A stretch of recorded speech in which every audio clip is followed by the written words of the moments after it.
I suffered a very, very serious heart attack, which left me in hospital for quite a number of weeks. Pretty much without food bank, you'd have nothing. We are the busiest food bank, and last year we fed over 46,000 people. 2.5 years ago, my son was coming home from a jazz band. He was attacked by a lad because when to court, we got sanctioned for 2 years.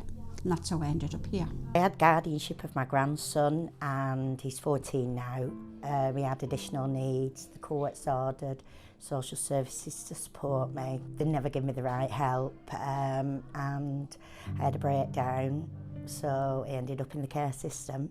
After 7 months, the kids had found me on the streets. Coming to the kitchens to eat and meeting all the other people on the streets, they've been through the same as I, and they don't judge you. Everybody supports each other. Without this food bank, we would have severe problems from the people in this community. By that I mean they would not cope with a lot of things. We need 12 tonnes of food every month, and probably in donations we get 7 in. So we've got a shortfall of nearly 40%, and we have to get that from somewhere. We first became involved with Ethical Superstore in really quite not a small way, but in a single day, which was Black Friday. And they just said, look, we're going to give you some of our profits. And that's phenomenal for us. Well, Black Friday is an American idea. All we saw was big queues at the supermarket, people fighting over televisions and generally buying things that they don't need and perhaps can't even afford. So we want to do something a bit different and more positive. Customers can just shop as normal, and with every order over £30 we'll donate an item directly from our stock to the Newcastle West End Food Bank.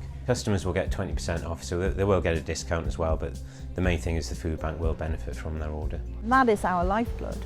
Without local companies and without the community, we would not exist. 4 months ago this was grass, and we had 2 people, 3 people actually in total. They've liaised with volunteers and clients, and they have literally transformed this little patch of land. We gave people the choice of what we would grow, because ultimately this is going to end up on their plate. And we've got potatoes and beans, we've got peas, and we've got broccoli, cabbages, Brussels sprouts, and we're really just finding out what we can and can't do. But the impact of the fresh fruit and veg has been phenomenal. The vegetables come straight off there, straight in the kitchen, straight on the table, straight in your stomach, and it's fantastic because it's healthier. Well, it's great to work with a local charity, but I think the message is more of a national one.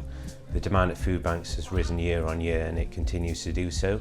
So I'd encourage anyone to do anything they can to help, so whether that be volunteering through work, or making a donation, no matter how big or small. I am actually next month due to become a volunteer, so I'm going through so I can help other families who are in a similar sort of situation as myself, so I wouldn't change anything. It's about dignity and respect and humanity, and the fact that just because people have mental health issues, not as able to cope, or quite frankly have just found themselves at a crossroads in their life where they don't know how to cope with it, just because that's happening does not make them any less than anybody else.